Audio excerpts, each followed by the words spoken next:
Herkese selamlar arkadaşlar. Bugün sizlere Glitch'in yeni çıkarmış olduğu bir çizgi filmin tanıtımını ve arka planındaki olan teorileri konuşacağız. Çünkü bu zamana kadar Glitch'in yapmış olduğu en önemli serilerinden ve büyük ihtimalle bizi birazcık hayal kırıklığına uğratacağını düşündüğüm serilerden biri olacak. Ama neden? Teorilere gelmeden önce eğer Baykuş Evi gibi yapımları izlediyseniz onun yapımcısı olan Dana adındaki kadının yaptığını biliyorsunuzdur. Bu yapıma baktığımızda 1980 ile 1990 arasındaki çizgi filmleri anımsatan ve Glitch'in yapmış olduğu serilerin kıyasla bu sefer 3 boyutlu değil 2 boyutlu olarak karşımıza çıkan ve en önemlisi her zaman olduğu gibi kaotik ve arka planında çok fazla teorinin üretebileceğini ve bu sefer gizli sırlarının olabileceğini düşündüğümüz bir yapımla karşı karşıyayız. Eğer bu videoya başlamadan önce benim tavsiyem bence ilk önce bu Universe'in Şövalyeleri adlı fragmanı izlemen ve böylelikle bu videoyu izlemen daha mantıklı olacaktır. Çünkü arkadaşlar öyle bir yapım bizleri bekliyor ki büyük ihtimalle bu zamana kadar Glitch'in yapmış olduğu en büyük yapımlarından biri olacak. Çünkü arka planında Disney'in yönetmenlerinden biri olan ve Baykuş Evi gibi yapımlara imza atan kişinin ta kendisi bulunuyor. Fragmanı izleyip buraya geldiysen ve arka planda neler olduğunu merak ediyorsan bu videomu beğenmeni, kanalıma abone olmanı ve en önemlisi teoriler için yorumlarda fikirlerini belirtmek istiyorum. Katıl üyelerine canı gönülden teşekkür ederekten ben Masalcı Dede. Kanalıma ve videoma hoş geldiniz. Evet, Glitch her zaman olduğu gibi sanatsal bir yapıma imza atmıştı. Metarunners, Murder Drones, Gaz Lambası ve özellikle de inanılmaz dijital sirke baktığımızda her zaman kaotik bir dünyanın ve özellikle tahmini olarak insanların yok olduğu bir dünyada geçmekte. Burada da sanki daha çok insanlık tam olarak yok olmadan önce ve sanal dünyalara tam geçilmeden önceki bir dönem gibi anlatılmakta. Universe'ün şövalyelerine ilk baktığımızda Glitch'in formülüne mükemmel bir şekilde uyum sağlıyor. Fragman adeta bir peri masalı gibi görünen Park Gezegeni adlı bir tema parkını sunuyor. Ancak bu ilk izlenim hızla parçalanmış posterler, harap olmuş ortamlar ve tehlike işaret eden uyarı levhalarıyla yerini bir distopik dünyaya bırakıyor. En önemlisi ise ana karakter Gwen'in bir prenses illüzyonuna hapsolmuş bir android veya biyomekanik varlık olduğunun teorisi öne sürülüyor.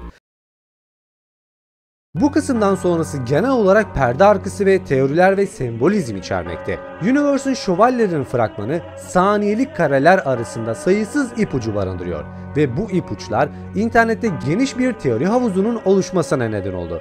Fragmanın ana odağında Park Gezegeni adlı bir neşeli tema parkının karanlık yüzü ve parkın maskotu olan Prenses Gwen'in hikayesi yer alıyor. Fragmandaki posterler ve çevre parkın terk edildiğini ve bir yıkım sonrası harabe haline geldiğini göstermekte.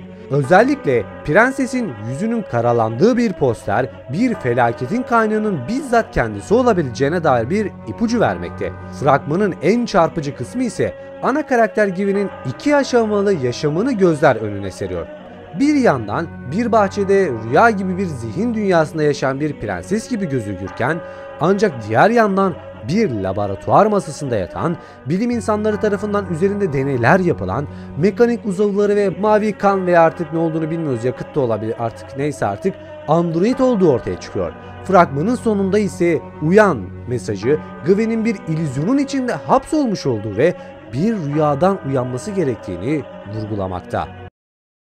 Fragmanın diğer çekici yanlarına baktığımızda Mavi Akciğer adlı verilen bir solunum hastalığına dair posterler ve Stars Move adlı bir rock grubunun posteri yer almakta. Bu detaylar dizinin dünyasına derinlik katıyor ve ana hikayeye dair potansiyel bağlantılar oluşturuyor. Bu dağınık ipuçlarından yola çıkarak hayranlar arasında bazı teoriler üretilmiş ve ben de sizlere bunları açıklayacağım. Birinci teori ise biyomekanik birleşmesi. Bu teoriye göre dizinin bilim insanlarının içindeki tehlikeli bir yaratık barındıran bir biyo-android rastlamalarını, onun üzerine deneyler yapmaları ve her şeyi bir tema parkına aktardıktan sonra böyle örtbas etmeye çalıştıklarını düşünmekte. Gwen'in rüya dünyası beyninin deneyler arasında oluşturduğu bir illüzyon olup gerçekliğin kaçışının bir yolu olarak hizmet ediyor. Teori 2 ise bir hastalık. Bu teoride fragmandaki mavi akciğer posterlerine odaklanıyor. Gwen'in başlangıçta bu hastalığa yakalanmış bir insan olduğu, hastalığın kanını maviye çevirdiği ve onu kurtarmak isteyen bir ya da birkaç kişinin onu bir organik prenses animatroniğe dönüştürdüğünü öne sürmekte. Zihni programlanmış olsa da bedeni bu değişime direnmekte. Bu da onu rüya dünyasındaki huzursuzluğu açıklamakta. Üçüncü teori ise Disney eleştirisi. Fragmanın sunduğu görseller, Gezegen Parkı distopyasının Disney'in kendisinin bir metaforu olabileceği ve dizinin Disney benzeri bir rejimin istismarını, yozlaşmasını ve sanatsal ifadenin nasıl bastırıldığı eleştireceği yönünde güçlü bir argüman oluşturmakta. Özellikle bu teoriler fragmandaki her bir detayın ne kadar zengin bir anlam katmanına sahip olduğunu göstermekte. Gwen'in rüyasından uyanması teması, Glitch'in önceki yapımlarıyla güçlü bir paralellik sunmakta. İnanılmaz dijital fizikteki Pomni'nin sanal bir dünyada hapsolduğunu fark ederek varoluşsal bir kriz yaşaması gibi. Katil robotlardaki Uzi'nin kendi varoluşunun arkasındaki gerçeği ortaya çıkarmaya çalışması gibi. Gwen'in şövalyeleri ise Gwen bir illüzyonun içinde hapsolmuş durumda. Bu Glitch'in özellikle hapsolmuş karakterler teorisini ve özellikle bu formu tekrardan işlediğinin bir göstergesi niteliğinde. Mavi akciğer posterlerinin varlığı sadece bir arka plan detayı değil arkadaşlar. Muhtemelen Gwen'in geçmişine dair önemli bir ipucu. Fragmanın hem terk edilmiş bir parkta hem de Gwen'in üzerinde yapılan deneyler göstermesi, mavi kan ya da akciğer neyse artık Gwen'in biyomekanik yapısı bu hastalığın Gwen'in dönüşümünün temel nedeni olabileceğini düşündürmekte.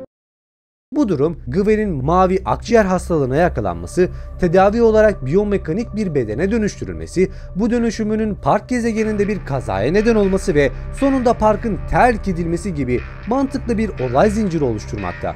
Tabi bu teorinin fragmanındaki tüm dağınık ipuçlarının anlamlı bir hikaye akışına da yer vermesine neden oluyor. Tabi daha farklı bir teori ise özellikle Baykuş Evi'ni yapan ve Disney'den ayrılan, hatta orta parmak çektiğine dair bir söylenti de var, bilmiyorum. Özellikle de Baykuş Evi'ni yaptığı sırasında Disney ile yaşadığı zorluklardan dolayı özellikle çok güzel bir yapım olan eşcinsellik hariç Baykuş Evi'ni bitirmesiyle beraber Disney ile araları bozulduğu iddia edilen ve akabinde Glitch'e geçen bu kişi özellikle Baykuş Evi'nde olduğu gibi tuhaf semboller, arka plandaki daha gizli detaylar ve ona özel yapılmış şifreler ve tıpkı Gravity Falls gibi, Bill Cipher gibi daha büyük karakterlerin oluşmasına neden olan yapımların yapılabileceğini ve Glitch'in böyle bir evrene girdiğini düşündürmekte. Özellikle Universe'ün şövalyelerine baktığımızda park gezegeninin terk edilmiş distopik havası onun Disney'in karanlık bir parodisi olduğunu düşündürmekte.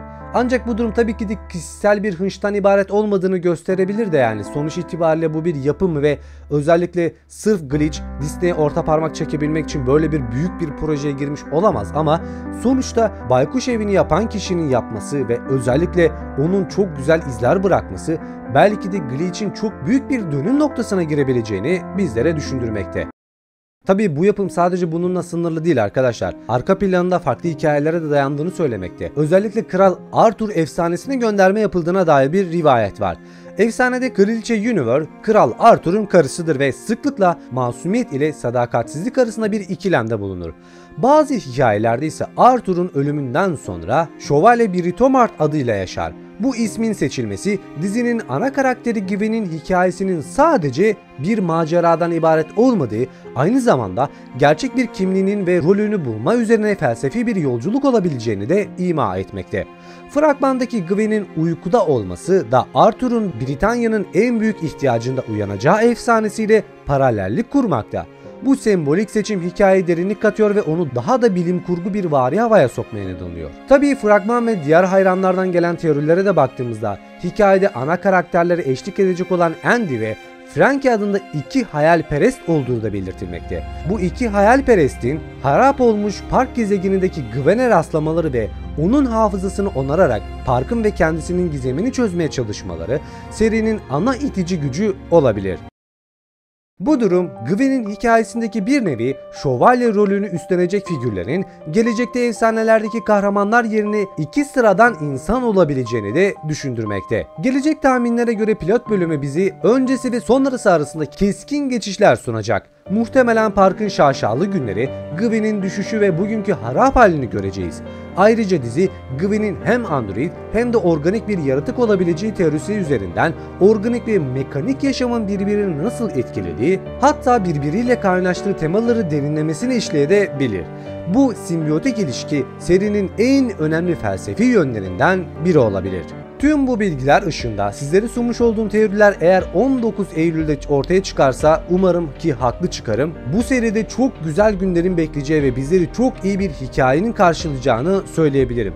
Senin bu seri hakkındaki fikir ve düşüncelerin neler? Yorumlara belirtmeyi unutma ve eğer buraya kadar izlediysen de videomu beğenmişsin demektir.